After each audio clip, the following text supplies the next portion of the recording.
जे जोंनि बे समस्थियाव जे इएम होबाय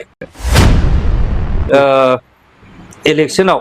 जोंनि लामाया जे गेंबाय बे 15 बोसोर जेबो गैखाया जोंनाव MCLA ल'मोन माने नैबे 15 समस्यायाव जों एमखौ नुनो मोनाखैमोन नाथाय इउपिपिएल सरकाराव दा नोंथांखौ नैबे समस्यानि गिबिसिन एम होननानै जों मिथिनो मोनो नंगौ बे खोथाया आवगाय जेसेबांनाखि सरकार सालायबोदोंमोन BPFनि आमोलावबो बेयावथ' मोनखानाय जायाखै दा नैबे 4 बोसोरनि गेजेराव जोंनि जेनाखि रायजो राजानि लुबैनाय आरो जोंनि जेनाखि पार्टीनि ब्लकनिफ्राय लानानै प्राइमारिनिफ्राय लानानै हास्थायनाय बेखौ जोंनि मानगोनां चिफ सारा बियो सन्मान होनानै आरो पलिटिकेलाबो बोरैबा ग्रोब जाफैनायजों मान होनानै आंनो होबाय आं धन्यबाद होयो जोंनि मानगोनां चिफ सारखौ बेखिनि सुंद'ब्लाबो जे जोंनि बे समस्थियाव जे इएम होबाय आरो जों भबिष्यतनि थाखाय जे बेहाय माबा मोनसे गोनांथि दङ बेखौ बुजिनानै आरो नेक्स्टआवबो जे जोङो मोनसे आवगायलांनो हागोन बेखौ जोंनि लामाखौ क्लियार खालामनायनि थाखाय आं जोबोद गोजोननाय मोनदों आरो जोंनि समस्थिनि मानसिफ्राबो आरो दैदेनगिरिफ्राबो जोबोद गोजोननाय दङ जोङो मिन्थिखागौ जे बे 6 मासाव जोङो रायजो राजानि हाजारनि लुबैनायखौ जोङो खेबसेनो सुफुंजोबनो हाया आरो जोङो बेवहाय सना बिब्ला जों सना होजोबनो हाखाया आरो जोंनि समस्थिनि मानसिफोराबो मिथिगौ अब्लाबो जे जोंनि भबिष्यतआ नेक्स्ट इलेक्शनाव जोंनि लामाया जे गेंबाय बेहाय जे माबा मोनसे जोङो आरोबाव दैदेनगिरि जे जोङो मोनगोन बियो जोंनि दैदेनगिरिफोरनि मेलेमाव आरो जोंनि समस्थिनि रायजो राजानि मेलेमाव बेयो खिलिनानै दङ दा बेनिखायनो जोंनि रायजो राजाफ्रा बांसिनै गोसो होदों जोङो आरोबाव देरहाहोनानै आरोबाव जोङो मोजाङै बिबान लानानै जोंनि बे समस्थियाव आरोबाव बेबायदि गार्जेन आरो जोंनि जौगाथायखौ मोनो नामा होननानै जोङो बिथांमोना नाजादों जोङो नुखाथारदों जे बे 15 बोसोर जेबो गैखाया जोंनाव MCLA ल'मोन बेनिखायनो जोंनि बे समस्थिनि जेनाखि जौगानायनि अबस्था बे अबस्थाया मालाय समस्थिजों जों खुनु रुजु जाया आरो जोंनि बे ओनसोलनि जेनाखि रायजो राजा जोंनि बे रायजो राजा साननाय हनायाबो दाबो गोरलैयैनो जोबोद मोजां थारमाने बुजियो बुजिनायजोंनो दिनै बेसेबांबा गोबाव 17, 18, 19, 20 बोसोर जोङो MCLA आवनो जोङो अख्रा खालामालासे दङमोन बेबायदिनो दङ दाबो आसायाव दङ निस्सय बेनिखायनो जोंनि दिनै पार्टीनि वर्कार्सफ्रा ब्लकनिफ्राय लाना प्राइमारिनिफ्राय लाना बुथ्सनिफ्राय लानानै दिनै दिन राति बिराद गोसो होनानै दिनैसिमबो मावदों आंबो फोथायनाय दं बिथांमोननि सायाव जे नेक्स्टआव आरोबाव बिथांमोना जोंनि रायजो राजाखौ गोजोन होनो आरो जोंनि खना खनला ओनसोलखौ जौगाथाय लाबोनो बिथांमोना खामानि मावदों आरो बेबायदि खामानि मावनो आंबो गोजोननाय दङ दा बेनिखायनो जोंनि गेजेराव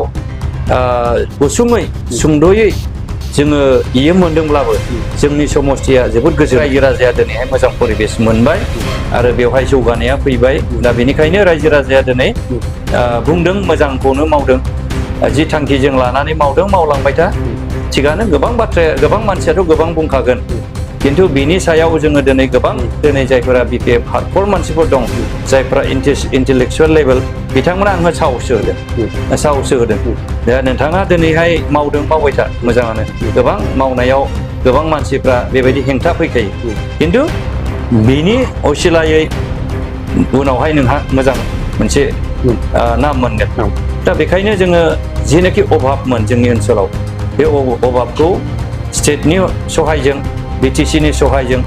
जोङो गोबां खामानि मावनो हादोंखौ जोङो नुदों बेनिखायनो रायजो राजा दिनै गोजोननाय दं आरो बे गोजोननायखौनो लानानै नेक्स्टआव जोंनि इउपिपिएल सरकारा बिराद मोजां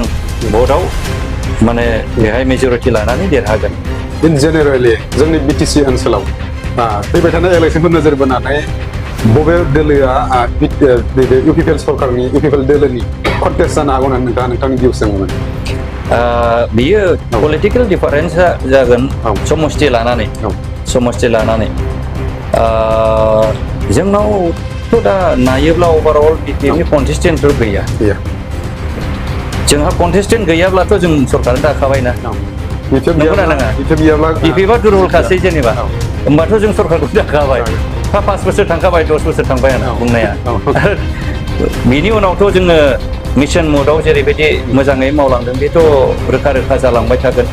आरो रायजो राजाया होगोन जेरावहाय जों खुनु दिन मोनफेराखै 30-35 बोसोर जों असान्ति भाबै बे बिटिआरआव संसार जाबोबाय बेखौ जोङो गोजोन होफैबाय दा बेखौ नायनानै रायजो राजाया मिसिबनानैनो 15 बोसोर 20 बोसोरखौ जोंनो भट होगोन आं बुंखादों भट होगोन खारन बिटिसि गठन खालामनायनि उनाव बिपिएफ खौ 15 बोसोर मिसिबनानै रायजो राजा भट होगोन मानो सनमान होबोदों दा बेनि भेलिडिटिया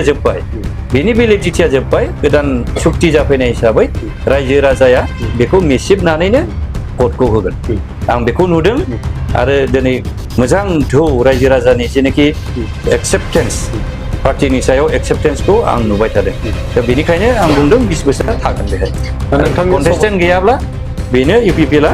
माने सरकारखौ दाखाबाय बेखौ बुंजासै आरो नोंथांनि समस्याव बिपिएफआ गैला होनब्लाबो गोरोन्थि जानाय नंला हमनानै लाबाय बिजेपिआ फैबायलायनो बिजेपिआ फैयोब्ला नोंथांजों माबा मोनसे कन्टेस्ट जानो हागौ नामा बेबायदि कन्टेस्टआ फैनाय नङा बेबायदि टिकेट होगोन होयैनि बेनि आल'सनाबो जायाखै आरो आं अथराइजबो नङा दा बेनि सायावहाय बिसोरजों ओरै रायलायनानै ओरै बुंनानै आंहा अथराइजबो गैथ'आ खिन्थु आं नुदों जे बिपिएफआ आंजों कन्टेस्टेन्ट बेबायदि गैया थ' बेनिखायनो दस्रायावबो बेबायदिनो जालांगोनखौ आं नुहुरदों जेरैबायदि दा थादों बेबायदिनो बुस्थु माबाया एलायन्स हिसाबै आरो मावनायनि जेनाखि मोनसे केमिस्ट्रि बेयो जालांगोन बे गतिके जों बुंजासै सरकारखौ जोङो नेक्स्टआव दाफिनखाबायखौनो जों बुंजायो आरो थारमाने दानि जेनाखि ट्रेनाव थांदों आरो रायजो राजानि एक्सेप्टेन्सखौ नायनानै जों बुंजासै आरो